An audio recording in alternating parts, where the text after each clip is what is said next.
Pathmonk is the AI for website conversions. With increasing online competition, over 98% of website visitors don't convert. The ability to successfully show your value proposition and support visitors in the buying journey separates you from the competition online. Pathmonk qualifies and converts leads on your website by figuring out where they are in the buying journey and influencing them in key decision moments with relevant micro experiences like case studies, intro videos, and much more. Stay relevant to your visitors and increase conversions by 50% by adding Pathmonk to your website in seconds, letting the AI do all the work, and increase conversions while you keep doing marketing as usual.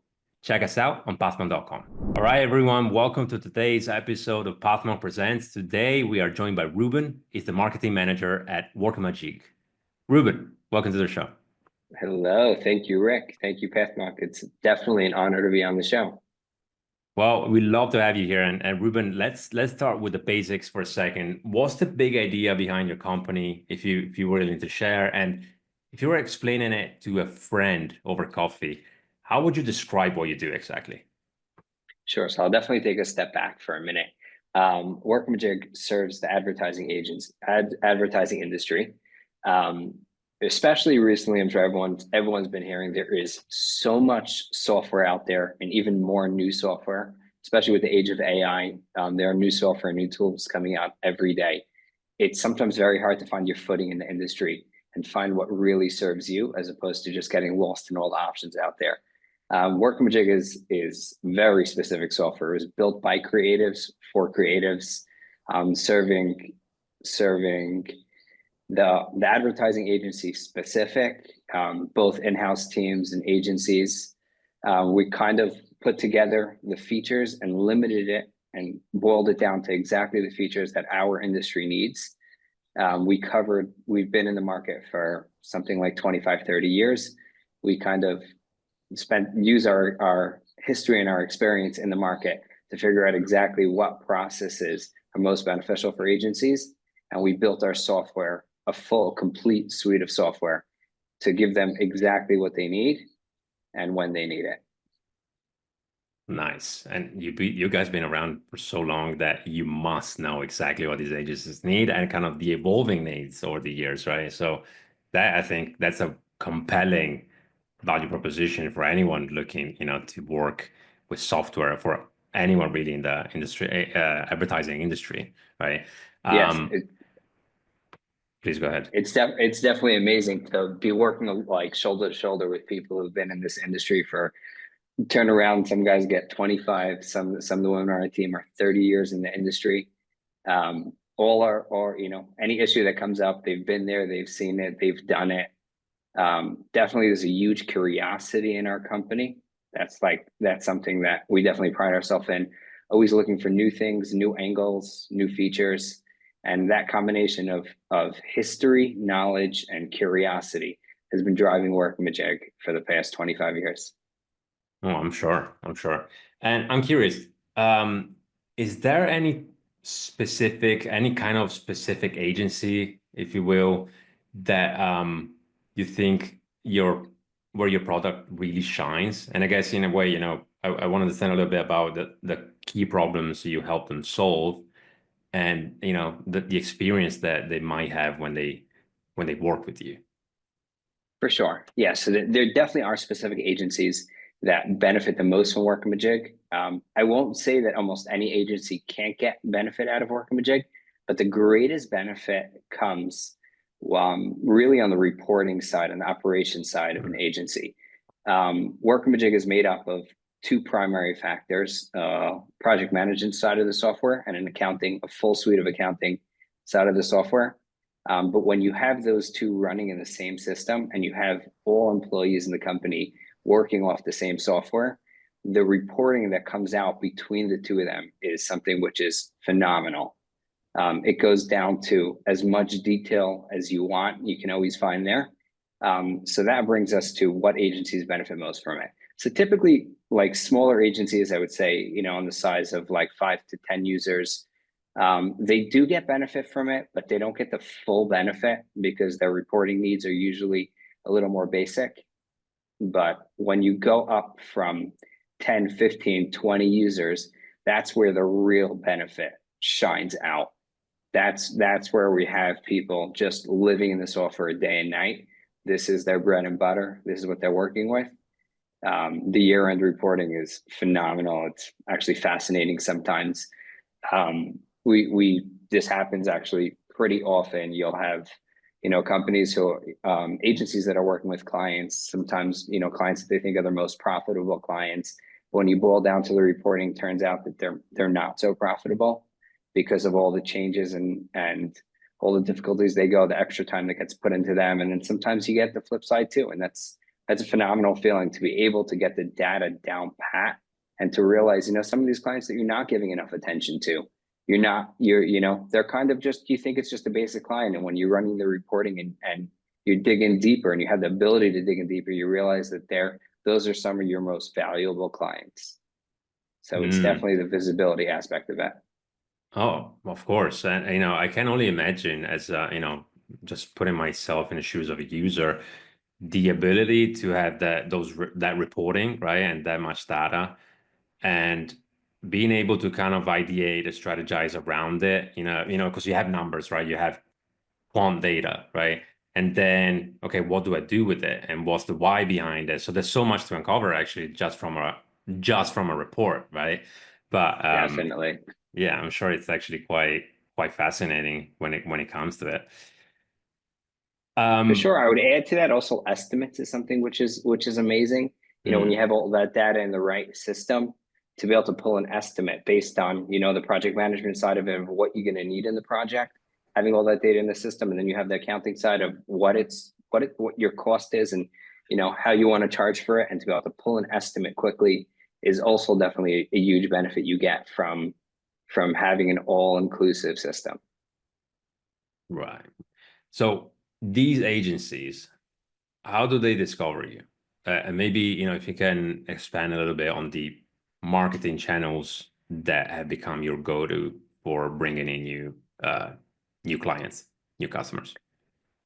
Definitely. So at Workamajig, our clients are not just clients, they're really partners. We kind of partner with every one of our clients. It's a relationship, it's an investment, it takes time, effort. The relationship definitely starts way before they become a client. Typically what we found, like, probably the most helpful way to meet new clients is at in-person events. That's something that we're very much into recently. We've been going to a lot of industry group events, meeting, first of all, just hanging out and spending time with our existing clients is something that we love. And then meeting new clients. A lot in the industry is word of mouth. It's not just, not just a fancy page or nice advertisement somewhere that bring in clients. It's hearing from current clients the value that they're getting out of Workamajig. It's recommendations, it's referrals, it's meeting them at events face to face. It's it's once they give us the option to show them who we are, what we do, and then from there building relationship, spending time with them, answering their questions, and that's really our biggest sales tool that we have. We have a phenomenal sales team. Just great all around people, extremely knowledgeable. Also, like I've said before, in the industry for a long time. The employees in Workamajig are actually I just looked this up recently. The average tenure for an employee in Workamajig today is at about 10 years. So Wow, we definitely value and hold on to our employees. that's impressive. And yes, it's awesome. Their knowledge of the industry is phenomenal, and them being there, putting themselves out and meeting new people is definitely the primary way that we connect with new clients. In addition to this, obviously, our website is a big, first base for us. Anybody who's looking to Workamajig, it's the journey on the website. Spending time not just building a pretty looking website, but with real content and direction on the website is something which is super important. There's a flow to it. Information is brought down. It's grouped correctly. It flows correctly. There is a journey on our website, which we kind of bring, our visitors through. Obviously, social media is pretty big these days. getting out there, connecting with people on social, having conversations. So yeah, that's definitely some of our big ways that we connect with new clients. I love it. I love the focus on, the face-to-face, the shaking hands side of things, right, at the events. And also, obviously, for those that can experience that, then, and obviously, there's your website with a sort of like customized journey, if you will. That's my understanding of it, at least. So maybe let's stay on that topic for a second. I want to understand a little bit about your website, or, maybe your experience with the website itself, and as in, what do you think actually makes a website convert? And if you can, if you have any tools, I know I geek out on tech stacks, right? So I do love a tech stack. So if you want to mention that, fine. But if not, any tactics or maybe even little tricks, that have worked wonders for you when it comes to conversions. Sure. So I'll actually start the other way. Sometimes I'll visit a website. Doesn't have to be anyone like specifically in our industry, but just I visit a website. My first glance is like, there's a beautiful website. But I hang out on that website for a couple of minutes and I'm like, what am I seeing? And why am I feeling overwhelmed or confused? I would say that that's given me the most inspiration. We just rebuilt our website a couple of months ago and launched it. And I think that's given me the most inspiration to build a website that it's pleasant to be on, but not boring. There's content there. Obviously, testimonials are important because people don't just want to hear from us, they want to hear from clients. But where are those testimonials placed? You know, that's not our first call out. Who are our current clients? That's important to mention, but that's not our first call out.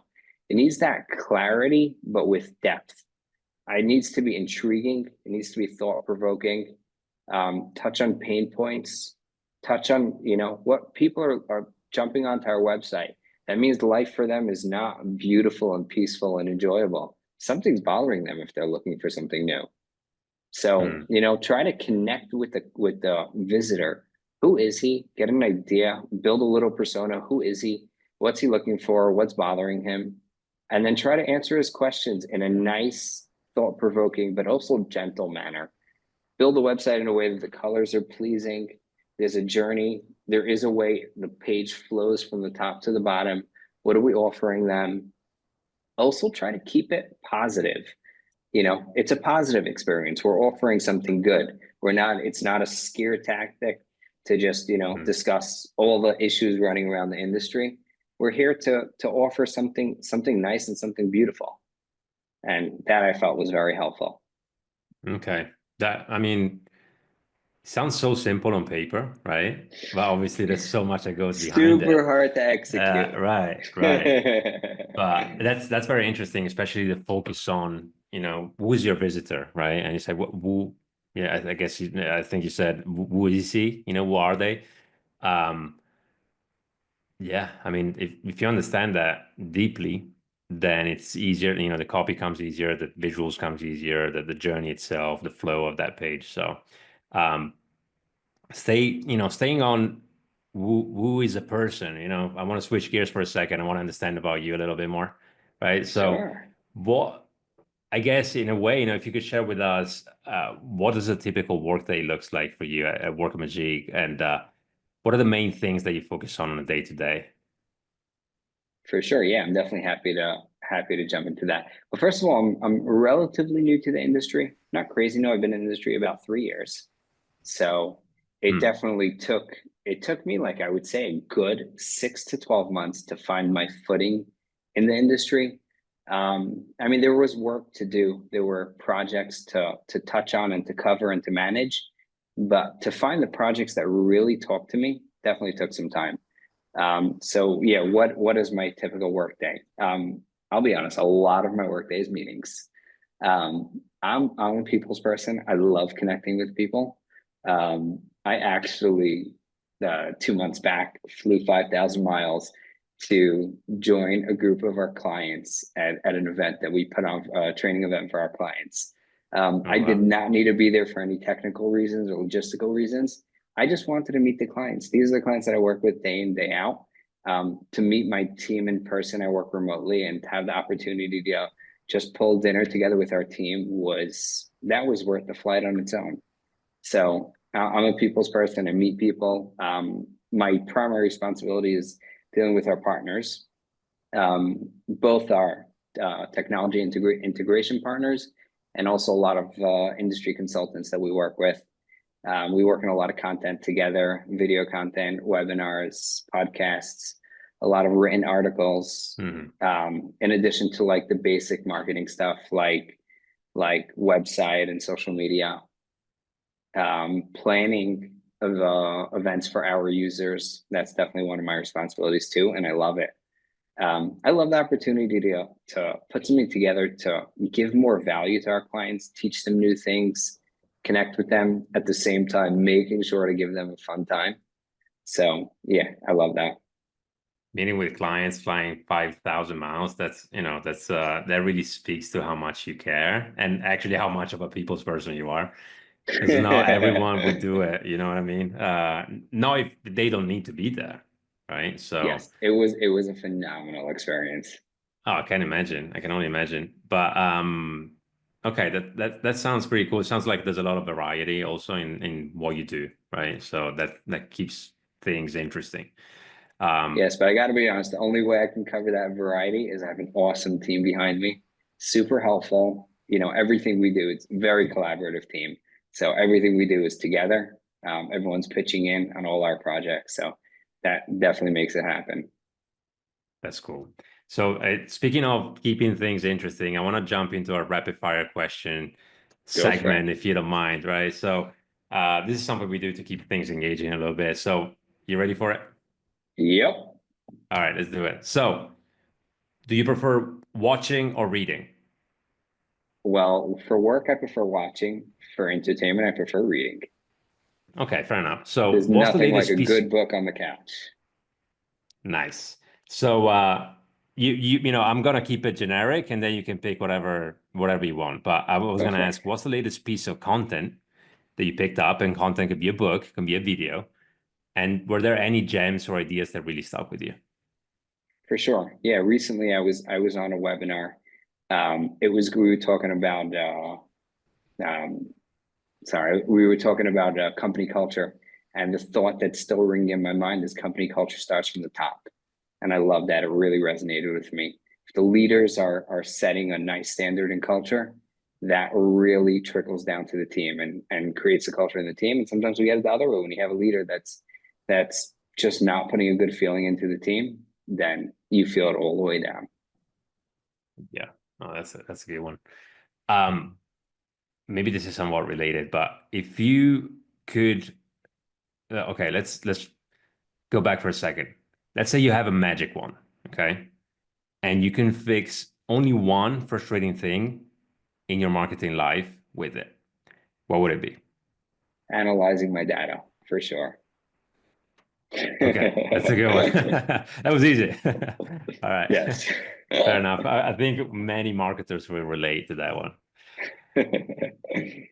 What about one repetitive task that you could put on autopilot forever?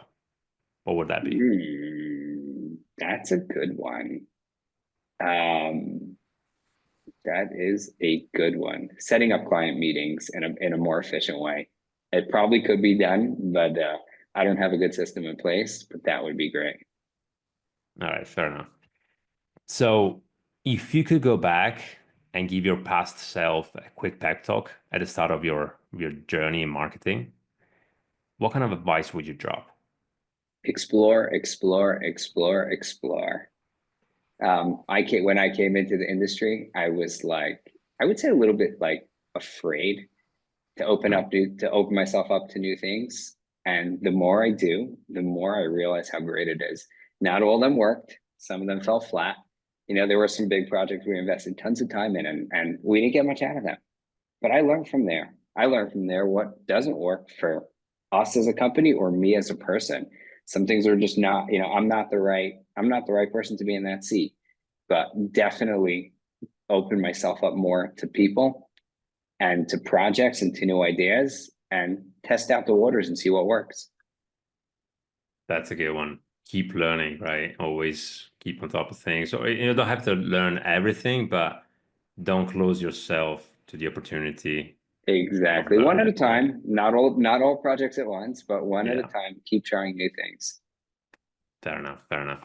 Well, Reuben, I want to thank you for being with us on the show today, and I also want to give you the last word, right? So, if someone forgets everything about we talked about today, questions answered, anything, what is the one thing that they should remember about the work you're doing at Workamajig? For sure. So I would say the most important thing is don't just be complacent. You know, if you're working with something you need, whether it's in software or it's when it comes to employees or team, be open, be curious. If you're struggling with something either in your tool deck or even with employees and other people, just be open. Be open to change. Stay curious. The answers will come. The opportunities will come. There's a lot out there. And if my mind is closed to something, I'm never going to hear it when it knocks on the door. But if my mind is open, even if I don't go out and pursue it, just be open, listen, see what's out there, and the answers will come to you. And Rick, it was great being on with you. I definitely appreciate it. Thank you very much for having me. Of course, likewise. Just last word, really. If anyone needs, if our listeners, there's plenty of people that work in agencies owners, marketers, and whatnot. If they want to check out Workamajig, where should they go? Workamajig.com. That's us. You're on there. We will definitely take you through the journey over there. Sign up for a demo, check out the product. You can always reach out to me. It's Reuben, REUBENS at workamajig.com. I'm available to talk, to connect, to speak, to definitely help you out with anything I can. Thank you. All right. Well, thank you, sir. Thank you for being with us today, and hope to see you again soon. Yes, definitely. Thanks, Rick. All right. Bye, everyone.